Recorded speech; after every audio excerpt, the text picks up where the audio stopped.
வேதமே வெளிச்சம், என் பாதிக்கு அது தீபம். வேதமே வெளிச்சம், என் பாதிக்கு அது தீபம். அது காட்டும் பாதையில் நித்தமும் நடந்திடுவேன்.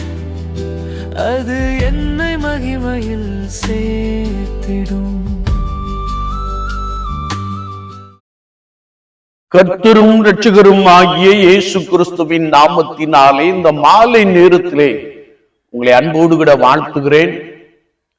வேதத்தின் வெளிச்சம் என்ற நிகழ்விலே அழைப்பை குறித்து நாம் தியானித்துக் கொண்டே இருக்கிறோம்.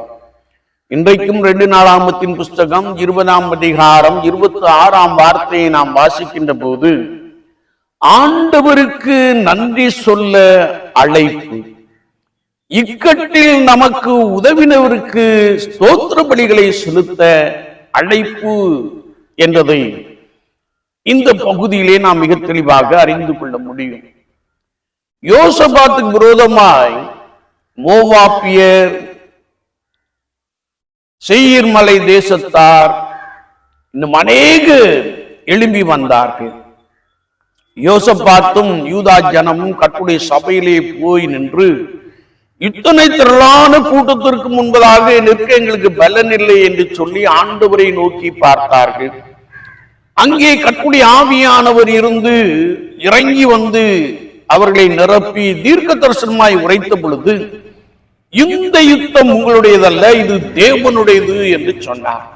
எனவே யோசபாத் யுத்தம் பண்ணுவதற்கு பதிலாக ஆண்டவரை துதிக்கும் கூட்டத்தை யுத்த சேனை வீரர்களுக்கு முன்பதாக நிறுத்தி இருந்தான் என்று வேதம் சொல்லுகிறது. அங்கே யுத்த சேனை வீரர்களுக்கு வேலை இல்லாமல் போய்விட்டது. எப்படி கோலியாத்திற்கு இஸ்ரவேல் தேசத்தின் வீரர்கள் பயந்து புறமுதுகிட்டு ஓடினார்களோ, அப்பொழுது தாவீதை ஆண்டவர் அங்கே கொண்டு வந்து நிறுத்தினாரோ, கர்த்தருடைய ஆவியானவரால் நிரப்பப்பட்ட மனிதனாக தாவீது அங்கே வந்து நின்ற பொழுது இஸ்ரவேலின் சேனைக்கு வேலை இல்லாமலே போய்விட்டது. இங்கே யோசபாத் துதிக்கின்ற ஒரு கூட்டத்தை நிறுத்தினார். வேதம் சொல்லுகிறது, அவர்கள் பாடி துதி செய்ய தொடங்கின பொழுது அவர்களுக்கு விரோதமாய் வந்தவர்கள் ஒருவருக்கொருவர் வெட்டி வீழ்ந்து போனார்கள். இந்த காட்சியை யோசபாத் பார்க்கிறார். அவர் 4ஆம் நாளிலே பராக்காவிலே கூடி ஆண்டவருக்கு ஸ்தோத்திர பலிகளை ஏறெடுத்தார் என்று வேதம் சொல்லுகிறது. என்னை கேட்டுக்கொண்டிருக்கிற என் அன்பு சகோதரனே, சகோதரியே, எத்தனையோ காரியத்தில் கர்த்தர் உங்களுக்காக யுத்தம் பண்ணி இருக்கிறார். ஒரு ஜெயம் உள்ள ஒரு வாழ்க்கையை கொடுத்திருக்கிறார். நீங்கள் சோர்ந்து போன பொழுது அவர் உங்களை பலப்படுத்தி இருக்கிறார். நீங்கள் மரணத்திற்கு சமீபமாயிருந்த பொழுது அவர் உங்களை ரட்சித்து இருக்கிறார். அவர் உங்களுக்கு ஜீவனை கொடுத்திருக்கிறார். நம்முடைய தேவையின் மத்தியிலே அவர் நம்மோடு கூட இருந்து நம்மை பலமாய் வழிநடத்தி இருக்கிறார். இந்த அனுபவத்திலே நான் ஆண்டவருக்கு நன்றி பலிகளை, ஸ்தோத்திர பலிகளை செலுத்துகிறோமா?